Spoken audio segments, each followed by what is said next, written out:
Good afternoon. Welcome to this week's Talent and Growth webinar. Thank you very much for joining us. If you are locking on live today, appreciate you tuning into us rather than getting some sunshine. And if you are catching up on the podcast series via Apple, Spotify or Google, then absolutely thanks for tuning in as well. Today, we are going to be talking around how to professionalize your business. We'll go into more about what that means, but we're going to be talking a lot around how to set up processes, TA initiatives, employer branding, interview processes. So lots of tidbits here we're going to talk about. Hopefully everyone, whatever kind of level of business you're working at, can come out this listening to this conversation with perhaps some ideas you can implement in your own company. As always, if you have any questions and you're in the live webinar today with us, then please do pop them on LinkedIn and I will absolutely direct them to our speakers. If you are listening on the podcast or catch up, you can't ask any questions because it's not live. So with that, let us go around to intros. So Jasper, do you mind just giving us a quick intro into who you are and what you do, please? Yeah, of course. Hi, everybody. So I'm Jasper. I call myself a talent development manager and also head of people. I'm based in Amsterdam in the Netherlands and currently working for Nubis, which is an IT company. Yeah. Thank you, Jasper. Thanks for being with us today. Rachel, if you wouldn't mind to give us an intro, please. Sure. So I'm head of talent at Forward Partners. We're a VC firm. So we invest kind of pre-seed to Series A, early stage investor. And prior to that, my background's very much been an internal head of talent for startups and scale-ups, as well as having a stint at the Financial Times as well. Fantastic. Thank you very much, Rachel. And last but not least, Dennis, please, over to you. I've been working in recruitment and talent acquisition for the last 12 years. I'm currently working at GetAgent. We're a prop tech comparison site to the estate agency market, essentially. Scale up, currently around 85 people. Fantastic. Well, hopefully everyone feels confident with the quality of the advice we're going to get today from our speakers. So thank you all. Jasper, before we, I suppose, go into our questioning, I think this topic, I think, was born from a conversation you and I had a couple of months ago, professionalising your business. So do you want to just give us a little bit into an overview? Because I know this is a focal point of your job and what you go into businesses to do. Do you want to just give us a bit of an overview as to what you mean by this, professionalise your business? Of course. So in the discussion that we both had, the main point, what was interesting for me is one of the questions that we will go into later is how you can keep the culture and the entrepreneurship that you have as a startup and a scale up. But once you start growing around like 30, 40 people, there's an explicit need for process and more structure. And most entrepreneurs see that as something that holds them back in growing their company. So for me, it's always interesting to see how you bring those two worlds together. So on the one hand, professionalizing your business, but on the other hand, keeping the culture, the unique culture that you have. That's what I run into with a lot of my assignments, the different companies where I am. And that's something that keeps entrepreneurs awake at night a lot of times, I think. Yeah. Absolutely agree. And Jasper, if I stay with you, so if we kick off with, I suppose, how can startups specifically identify and prioritize the most important talent acquisition initiatives in the early stages of their growth? Yeah, I guess it's also depending on what you're aiming for, what's your strategy as a business, and what are your goals. I guess some startups are trying to force their way to a buyout as soon as possible, but others are okay with, keeping it around 30, 40 people and just maintaining that and being a place for people, which is nice to work and just delivering quality. So I guess your acquisition strategy should mirror the business goals that you have. Gotcha. Absolutely makes sense. Rachel, what do you see on this point? So obviously you're working with a number of different types of businesses, startups and scale-ups. How do companies do this? How do they identify and prioritize what they need to implement in the early stages? Yeah, it's an interesting one and it varies. So I guess what I should have said earlier is my role is very much focused on working with the founders that we invest in and their teams on all things talent. So I'm very much head of talent for the portfolio. And we see a number of different approaches, but it's always music to my ears when I see founders thinking about the culture side of things, particularly in the very early stages. Some of our very early founders, when there's just been a couple of them, have written a company handbook before they've then gone on to build anything else around the business. So I think there is a piece around kind of understanding where you want to take the business, but I think the sooner you can think about kind of what is your vision, mission and purpose, and how that will then kind of trickle down into your talent and people strategies, the more kind of set up for success I think you'll be. And how often do you see a business who has got to maybe even to 25, 30 people and they haven't even thought about any of that? Is that do you see that much? Yeah, it does happen, because a lot of the time, I guess, growth is fast and can be quite organic, and it's difficult to kind of keep up with that. And all of a sudden, you're 30 people, and you need to bring on another 30, and you realise that you've kind of barely onboarded the people you've got, and that's when you start to see kind of retention issues, engagement issues as well. And a lot of the time as well, we see, or certainly in my experience and in my work, I've seen a lot of companies be very diligent at the beginning, and then a lot of growth happens, and then they forget about it, and then they go for their Series B or whatever, and the next phase of growth comes, and they haven't thought about their candidate brand since pre-seed, and all of a sudden they need to hire 250 people, and they don't have kind of an up-to-date brand or kind of collateral there to really kind of go out there and be a major player in the market. So there's lots of different journeys and different shapes and forms companies tend to go through, but it does feel like it can be something that can be easily forgotten or can go out of date quite quickly. And I think a key thing for us as talent professionals is not just kind of getting bums on seats, but then ensuring that, the people that are joining companies are there to feel fulfilled, that they can grow, that they can learn. So a big part of my role is not only on kind of finding great talent for our portfolio companies, but also working with our team, our founding teams, on how to keep and to grow them. Fantastic. Thanks, Rachel. Thanks for clarifying all that. And Dennis, what do you think on this? Anything to add on that in terms of, I suppose, how do companies identify and prioritize in those early stages?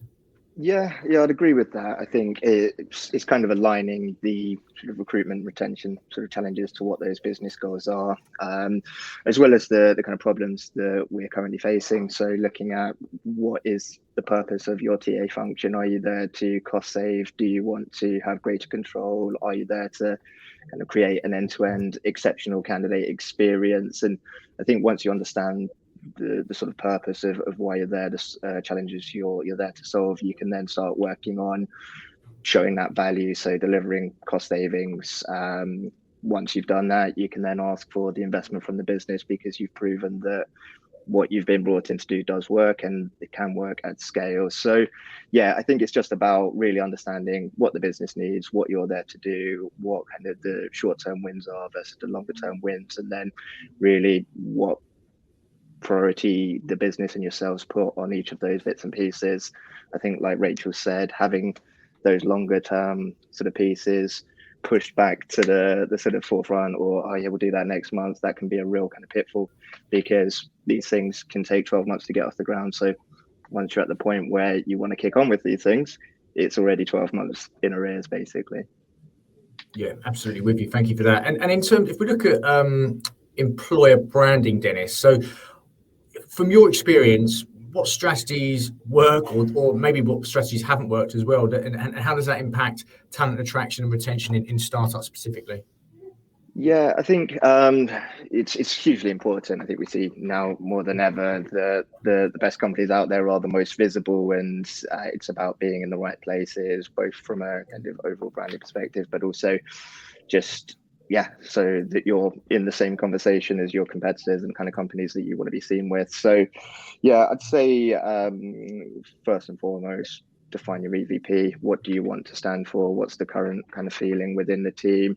Understand what your colleagues love about working within the business. Understand what they fill development areas, and then go out and build a kind of EVP that supports that, and then start shouting about it. I think, yeah, set the foundations. Every piece of content that your business creates, whether that's internal, external, that is your employer brand. So yeah, just making sure that your JDs, your career site, your company comms are all consistent and have a joined up approach, making sure that wins are celebrated, your reviews align with what the business stands for, and if it doesn't, that you're sort of speaking with the person who's left those reviews to understand what's the reason for that. And yeah, I think it's just about bringing that all together and doing it in a very kind of deliberate, joined up way, but really understanding what underpins a successful EVP, what makes your business a great place, and showcasing that. Thanks, Dennis. Maybe I can add one more thing, Paul, to that. I guess it also has to do with who's the business owner and who are in the management team, right? If you have people who are focused on growth and on product and less on people, then this soon becomes a problem. You know, the least thing that they have to think about is that it is an important thing. And if it's not in their interest or they're not capable of doing so, they have to expand the team that they're currently working with somebody who does own this subject, people. So I often run into this problem that an entrepreneur has to focus on product and on growth, is not that good or has less interest in people. He or she has to make sure that he gets on board the right people to organize this. Yeah. And Jasper, when you're forging those relationships with those types of stakeholders, how do you, I suppose, communicate in language that is going to be perhaps more relevant to what they're used to talking? Yeah, well, most of the times, if they call me, they acknowledge that they have the problem of not having the interest in people, you know. So, you know, they ask me to take over this part. But I guess that's already one step that a lot of people or a lot of companies don't do. And with that, yeah, people don't get the attention that they need to get. Yeah. Thanks, Jasper. Rachel, anything to add on that, on the branding piece?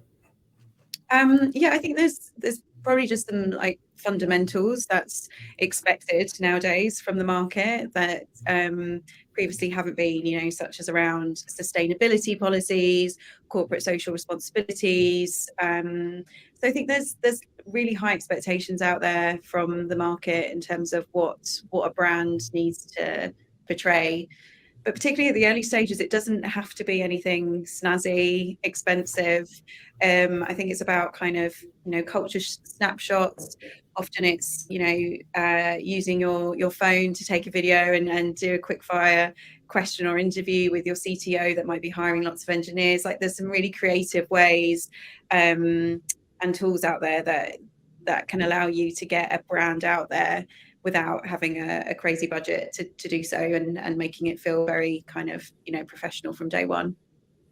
Yeah, love it. Thanks for that. And Rachel, for yourself, how often are you approaching people's businesses' interview processes, both in terms of efficiency and making sure they're inclusive, fair, good candidate experience? And how do you go about that? Do you have kind of a blueprint for making that better? Yeah, like, interestingly, I'm doing a bit of project work with one of our portfolio companies on that at the moment, particularly around kind of culture interviews and their engineering interviews. You know, it's got to a point where the interview process has kind of grown organically.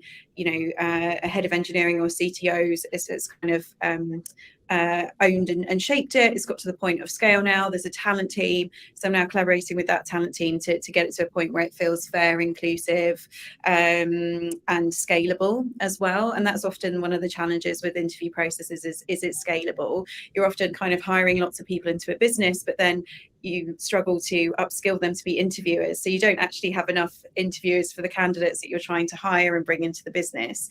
And then the process that you've got in place often isn't structured in a way that it has training around it, and training around what a scorecard should look like, what a scoring framework looks like, what good looks like, what bad looks like, but also what it's outstanding looks like. And a lot of the work that I'm doing at the moment is empowering interviewers and to-be interviewers on knowing what outstanding is and having the confidence to say that person is brilliant, they're not just good. So yeah, it's around kind of having a set process, understanding who's involved at which stages, having kind of a framework which is often based off a competency framework, which you can then put a scoring against, understanding what, you know, if you're scoring 1 to 5, what a 1 is all the way up to 5, and then ensuring that, you know, that process is being facilitated. There's a wash up at the end as well, so that all decisions are made on data points as opposed to gut feeling. Do you do kind of, you mentioned a wash up at the end of the process, do you do at the end of each stage, do you kind of book in briefing call, debriefings with hiring managers, stakeholders? Do you have a process around that at each step? Not necessarily at each step. I find it really useful at the end of a process. So I always recommend that to any recruiters I'm working with to kind of have that in. And I guess you're facilitating the process along the way. So ideally, you're getting the feedback from the first interviewer who's able to kind of then debrief the second interviewer, or kind of, even if it's not to debrief because they don't want to sway them anyway, at least kind of say, I didn't have time to cover X, Y, Z, or I'm a little bit concerned about ABC. Can you pick up on that? And then you can use the wash up at the end of the process to kind of bring all of that together. Gotcha. Thanks, Rachel. Dennis, what's your kind of strategies around making sure a recruitment process is inclusive and it's attracting diverse talent and fostering a culture of belonging? Yeah, it's obviously a hugely important topic at the moment, and it's something I'd say we as a business are fairly early on in our journey, and with, I think, formalising sort of a process around having a sort of D&I sort of strategy to ensure that we're basically kind of putting our roles out in the right places, that they're accessible to multitude of audiences, and then I think just acting fairly and responsibly, making sure that we're sort of bringing a level of kind of fairness to our process, that there is kind of uniformity, like we just spoke about, in terms of how you're scoring people, to understand what biases may have crept into our processes, whether that's kind of currently, historically, and just educating people on what those are. So training, development, understanding of, you may be leaning towards candidate A because of X, Y, and Z. Have you considered that the opposite may be true? I think one of the main ones that I see is assuming that somebody coming from a similar industry or similar background is going to perform better in the role than somebody that's coming from a sort of different space, but just helping the hiring team really kind of come to the realization that actually what you get with candidate A is familiarity and safety, and they'll probably pick things up quicker, but will they then have the motivation to go on and build upon that? Versus a candidate who's got a lot to learn, there's going to be more kind of hunger and drive. So just kind of educating on the importance of that diversity of thought and that diversity of skill set, and what that can kind of bring to a business versus same. Yeah, absolutely with you. And I think it's a really important point. I think if your business has got getting diversity hiring right, and it's big on its agenda, then you need to start cutting out these biases towards the same industry, biases towards education, because it just works against trying to get that diversity hiring right. So great point. Thanks, Dennis. And Jasper, for you, what are some of the best practices for developing an efficient interview process that gives good experience, but also helps you get the right person through the door?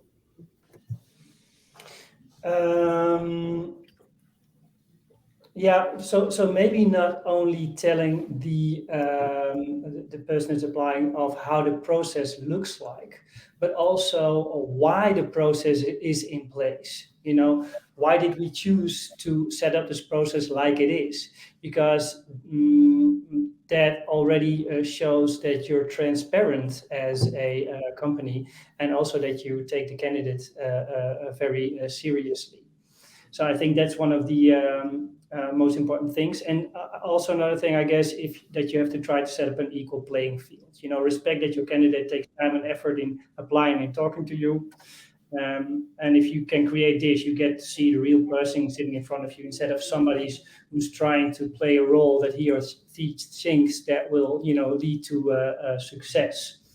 And one of the things that I really like to do is show a vulnerability also, from our side, so that often helps to open up the conversation and get on that equal playing field. Yeah. Do you mind just expanding on that vulnerability bit, just exactly what you mean by that? Yeah, well, often when you're talking to a candidate, it's more like, we as a company are interviewing you, and you have to ask or give us the right answers, But if you try to get on the same level or playing field, as I just mentioned, you get to see the real person. You could give an example of things that might not be going in the right way in your company, or a mistake that you made, and following up on that example, asking them if they recognize this. And in that way, you get a far more open conversation than just asking questions and trying to get the right answer out of this person who's sitting in front of you. Yeah. Yeah, I like that. I think the idea of leveling that playing field is a good one. It reminds me, I was speaking to a client recently, and one thing they do is they do reverse interviews. So at least one stage of the process is with a C-level or leadership person in the team, and that is purely for the candidate to interview them. It is not the other way around at all, and it's specifically tailored around that. So I think that's it's really to level the playing field. I think it's a really useful thing to do when it comes to candidate experience, right? Yeah. And Jasper, I suppose just staying with you for a second. So I know. So how can we? Obviously, at the moment, we're talking about AI. We're talking about automation. It's constantly a topic. So how can businesses leverage that side of the way the world's going in terms of tech, AI, automation to optimize things, make themselves more efficient, but also without compromising that human touch, which is often that secret sauce to getting candidates to join as well. So what's your advice around that? Yeah, difficult one, really difficult one. How far do you want to go? In LinkedIn, you have this, what's it called? LinkedIn screening questions that people have to indicate if they apply to a certain qualification. Based upon that, you can already send out an automated email. For me, what I run into right now, it's also a matter of how much effort does a person put into applying for a job. And I guess that could also mirror how much effort and time you put in answering this person. For instance, if somebody just sends an email or indicates that he or she is interested without any more information, you could automate the process in asking for more information, or even saying, hey, sorry, but based on this information, we cannot work with you, unfortunately. But the more personal the candidate is being towards you, I think you also have something to do there, being personal to that candidate as well. Because it's not only like the recruitment process, it's also you showing yourself as a company. And in the end, for everybody, it has to be a pleasant experience. But I do think, if you put in an effort, we'll put in an effort. If you don't, we'll do less. Yeah, with you. Thanks, Jasper. Rachel, what's your thoughts on the use of technology, call it what you like, automation, AI, which makes our lives easier, but still doesn't take away that personalized touch?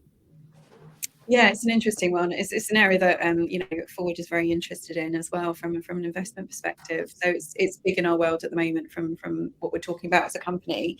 And I think that human touch is still very important. There are loads of benefits to using tech and AI, though, in terms of making ourselves more efficient. It doesn't necessarily need to replace us, but even simple things like create a better version of this outreach email, or find people that work in this company with this job title. There's little things that we can ask some of the solutions out there to help us with. That does make us a little bit more efficient. Turn this into a table, turn it into a mail merge with the right code in it, that kind of thing. So for me, I'm very much using it from more of an efficiency perspective and kind of almost a copywriter as well. Yeah, I think that's it's. I mean, I use ChatGPT a lot to tidy up things and get ideas for improvements. I think anyone who just uses ChatGPT as an example to just, if you ask it a question, then use exactly what it gives you without giving it any input, then that can look a little bit. It doesn't look so good and looks very obvious. But actually, if you put something good into it, it can make something good even better. Rachel, question for you. So this week, philosophical question, if you like. So this week, LinkedIn Recruiter has announced that it's rolling out automatic personalized LinkedIn Recruiter messages. So it's gone out in the US. It's going to happen in the UK soon, whereby it'll actually put together a personalized message for you. Is that a personalized message if it's been personalized for you? That's my question. Should it be personalized, or? Well, is it? I mean, is it if it's not, if you're not personalizing it, if a computer is personalizing? Sorry, it's a really shit question of me to ask you. It just sprung into my head. But if you take it's doing the personalization for you. So is it personalized? I don't know. Yeah. Probably to an extent, right? It's just going to do whatever, something that you could probably ask ChatGPT to do, but with it being plugged into LinkedIn now, but that you always need to go back over and actually add a little bit more personalization to, because there's obviously things that are missed, or things that you might know that hasn't been picked up, that makes that message even more engaging. So I mean, it might save a few minutes in terms of getting you started. And for me, when I'm writing a blog, getting started is often one of the hardest things I find. So to be given maybe a bit of a suggestion of a structure to follow can be helpful. But then it's always about then having you to properly personalize it. With you. Dennis, what's your thoughts? Tech, automation, AI, how do we use that in a way which still keeps the human touch? Yeah, I think sort of echoing what both Jasper and Rachel have said there, I think it's just about finding the right balance, not just the balance, but when to implement as well.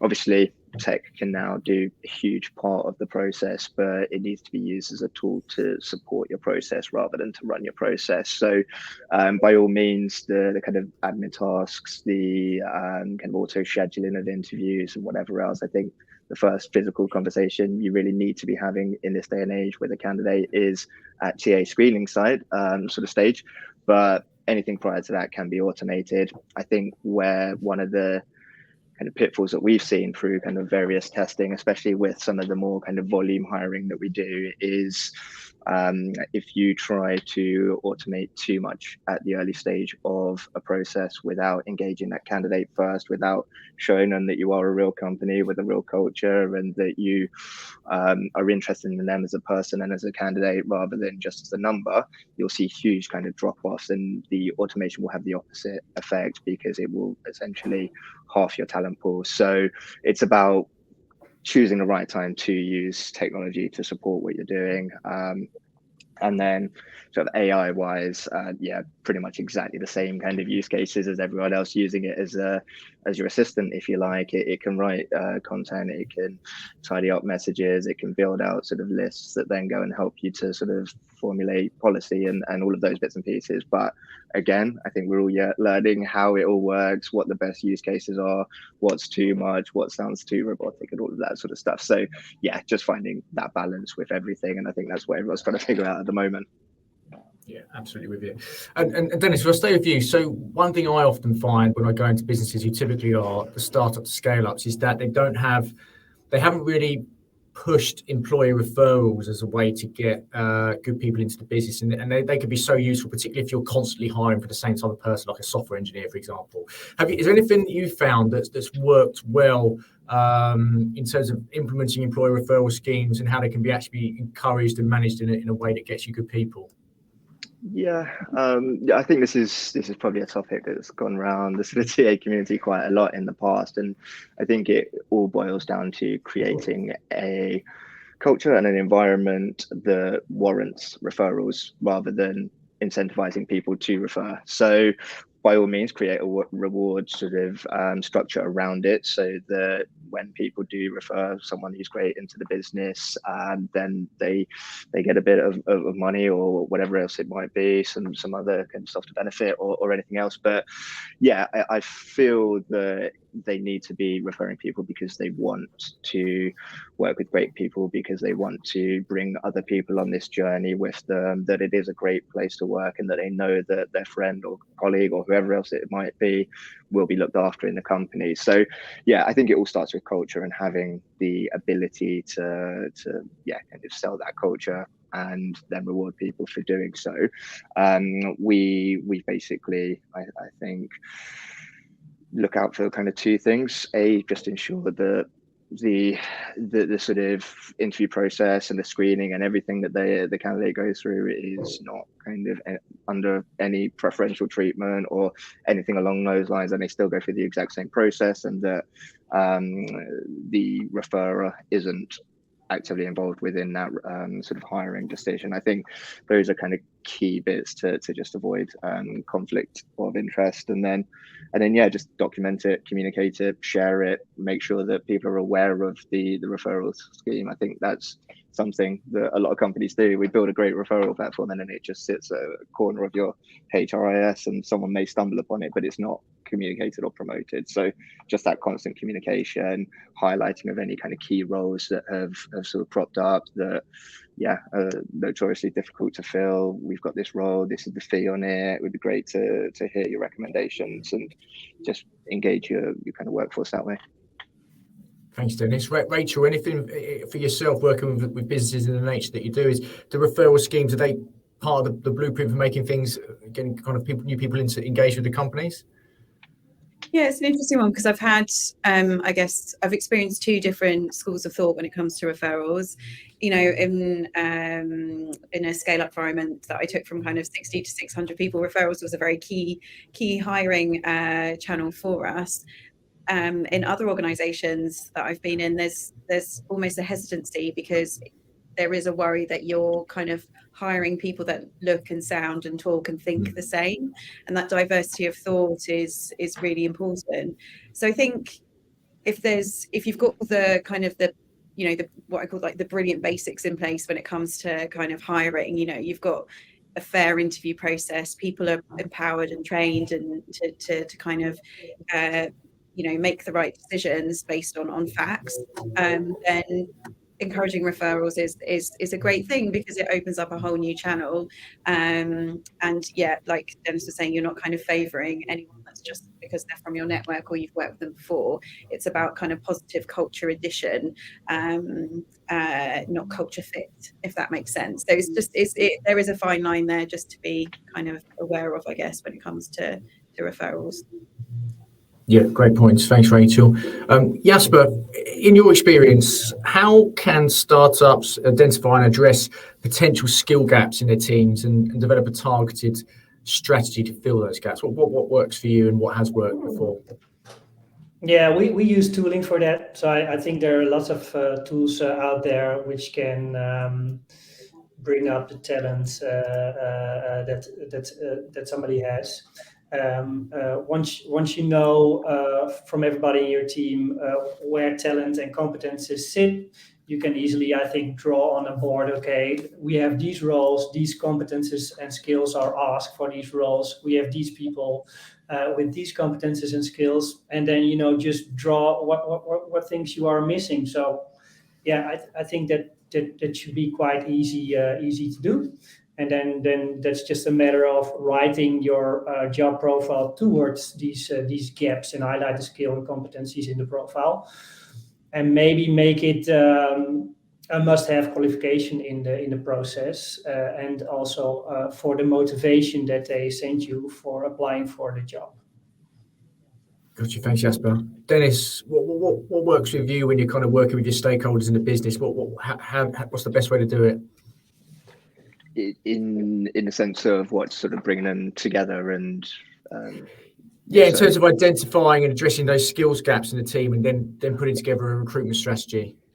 So I think first and foremost, understand kind of current landscape, where where is the skill set now? Where do you need it to be? What does the current kind of workforce look like? And then potentially look at upskilling. I think that's probably the first place to start. Is there anyone kind of within the existing team that could fill these boots within the next kind of 6 to 12 months or whatever your timelines look like?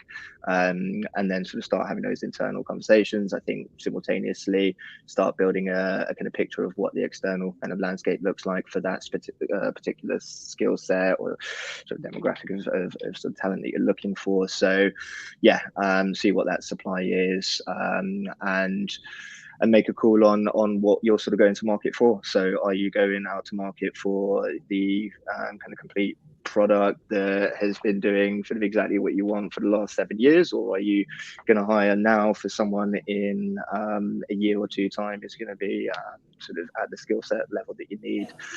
So kind of bring all of that into the conversation, and then I think once you have a good picture of what that all looks like and how that all comes together, start building out your kind of progression frameworks. So you've then got that kind of future-proof talent pool that yes, you may lose a couple of people through, but you've got kind of that talent model coming through and that succession model.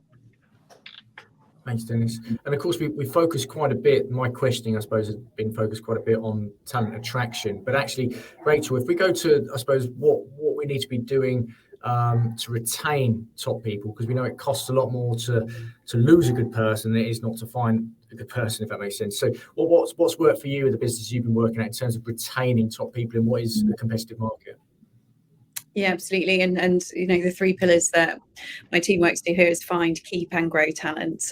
So yeah, that keep and grow piece are fundamental. If you bring in great talent, you want them to stay and thrive and have a great time. So I think there's different things to look at there, different pillars. So learning and development, one of the biggest reasons people move on from a role is either they don't feel that they're being managed in the best way, or they're learning from their manager or kind of are inspired by them, or they don't feel like there's progression or learning opportunities for them. And progression doesn't always need to be up, it can be kind of sideways as well. So there's key things around, just having great managers. Manager training is really important, because a lot of people leave just because they don't like their manager, which is a real shame.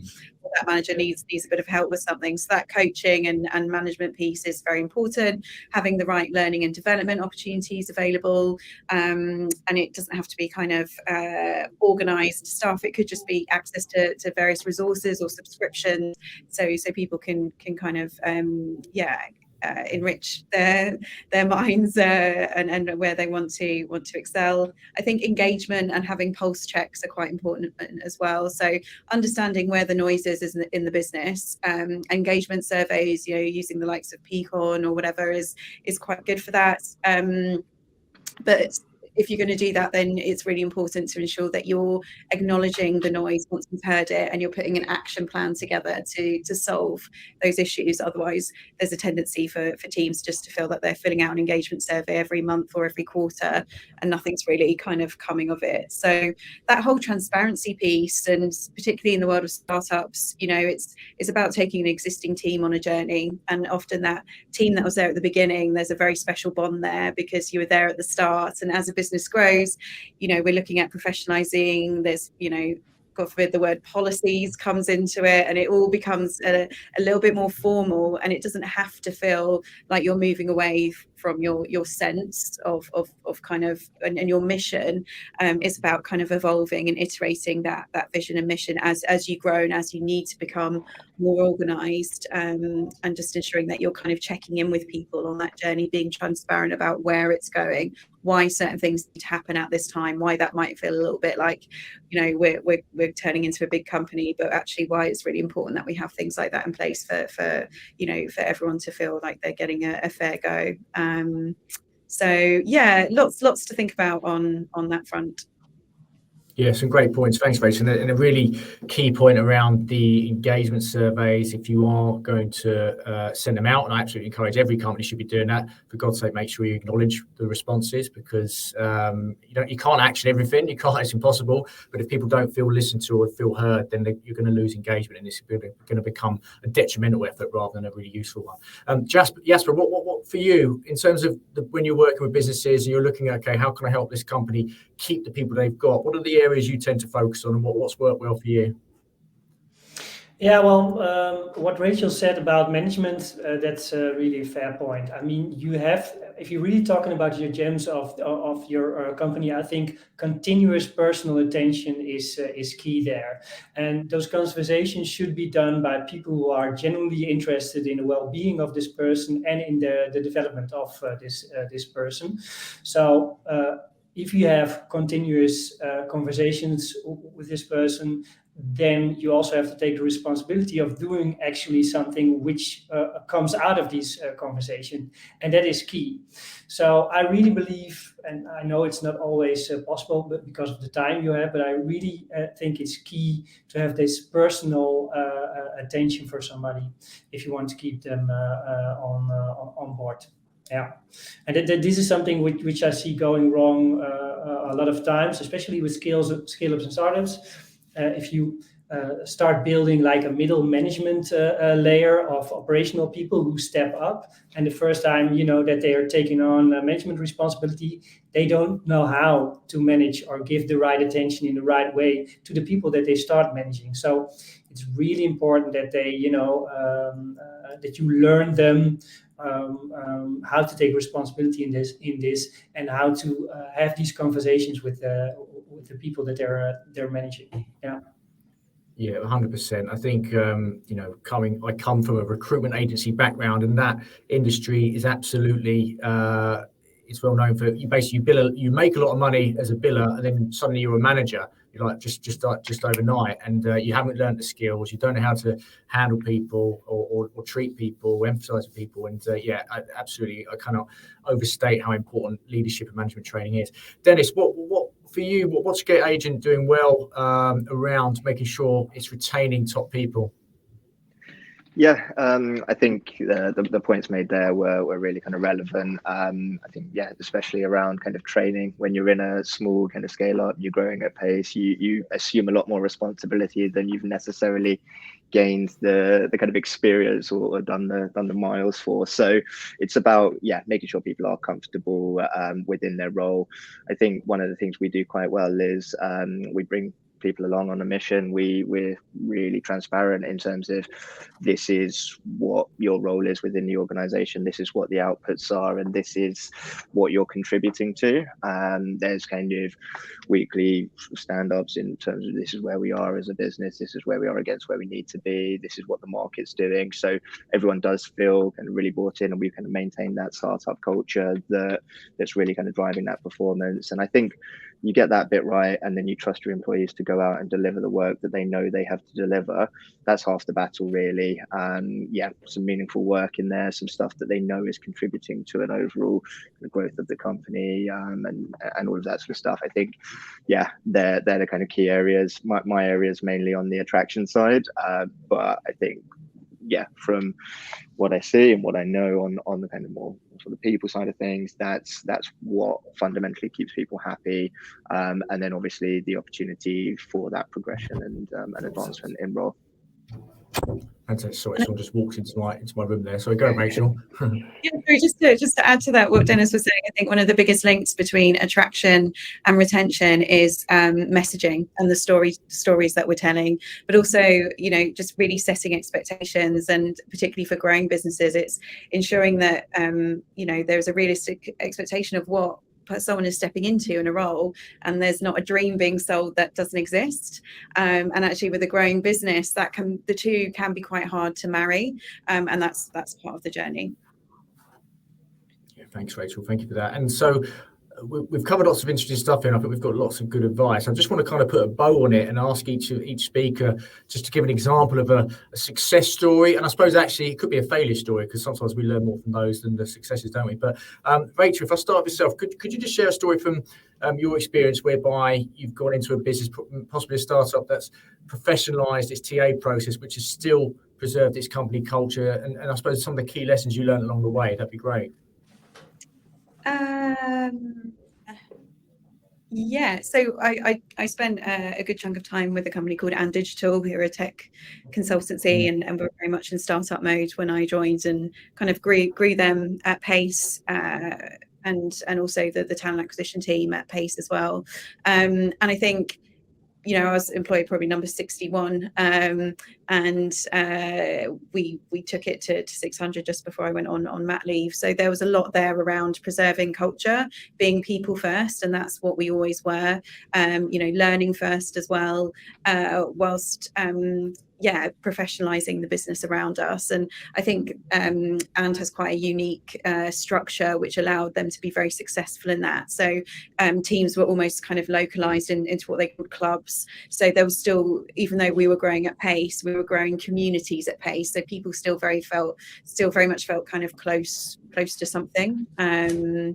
Which is nice. And then if I think about my time at the FT, that was a relatively new talent acquisition team that I joined. So it had been set up, it scaled, at quite a big pace, and was at the point where it needed professionalising. So there was lots going on. There was still a lot of buy-in across the business that needed to happen as it was a new capability. There needs to be the right tools, the right strategies in place, the right processes in place as well. And it was about doing that, but in a way that fit in well with the FT culture, and with a culture that we speak to about that we speak to candidates about, essentially as well. So yeah, I think at the forefront of both of those, they've been successful, and having that culture first approach has been really, really key. Fantastic. Thanks, Rachel. Jasper, anything you'd like to share in terms of an anecdotal experience for you where you this has been your, I suppose, mission to professionalise the TA process, but also keeping that company culture right, and the lessons you learned? Yeah, what I can tell is what's working really well for us, and that has been a topic that we've already discussed, but it is working with referrals. We work a lot with young students who still are on university, on computer science studies. And what I've noticed is that not so much the reward of what they get that is having a successful strategy, but just sitting down with these people, talking about, hey, we need these kind of people at this moment. Can we do a little brainstorm session together of who in your network could be the right person for this? And here in our company, we have like 2 or 3 people who are, who really like this role and are really also very enthusiastic and energetic about it. And we also tend them to give this official role to them, that they are the front runners for our company of hiring the right people from these universities. So I guess that's the main lesson for me, is trying to find the right people within your company who are enthusiastic about it, because when they're enthusiastic about it, they also have a bigger chance of getting the right people in, and they also feel how do you say that? I can't find the English word right now. That's really working in the right way for us. Yeah, hope that makes sense. Fantastic. Thanks, Jasper. Finally, to you, Dennis. Any anecdotal experience you'd like to share?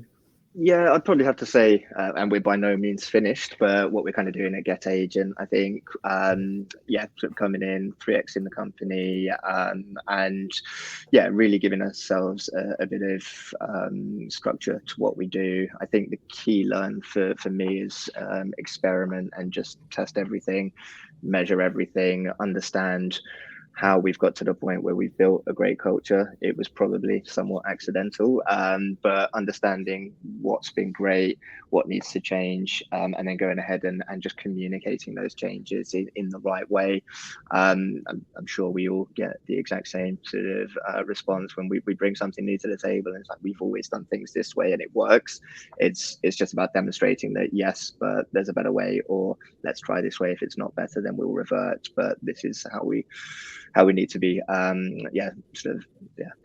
behaving going forward. So I think it's just testing new things, understanding best routes to market, best kind of communication strategies, best processes. And just because everyone's doing something one way doesn't mean it's necessarily going to fit your business. So just trying to capture the essence of what really works, and building upon that to make it a little bit more of a well-oiled machine. Fantastic. Thanks, Dennis. And thank you all three of our speakers for today. I think there's lots of useful information here, whether you're working with startups or you're working at a larger business. I think we could all take something from it. Thank you for listening. Thank you for locking on. Next week, we touched on it a little bit today, but next week we're going to be focusing purely on building the perfect interview process, both in terms of efficiency, effectiveness, and from an inclusivity point of view. So do tune in for that. Apart from that, have a great week of the sunshine. And again, thank you to our three speakers for sharing your expertise. Thank you. Welcome.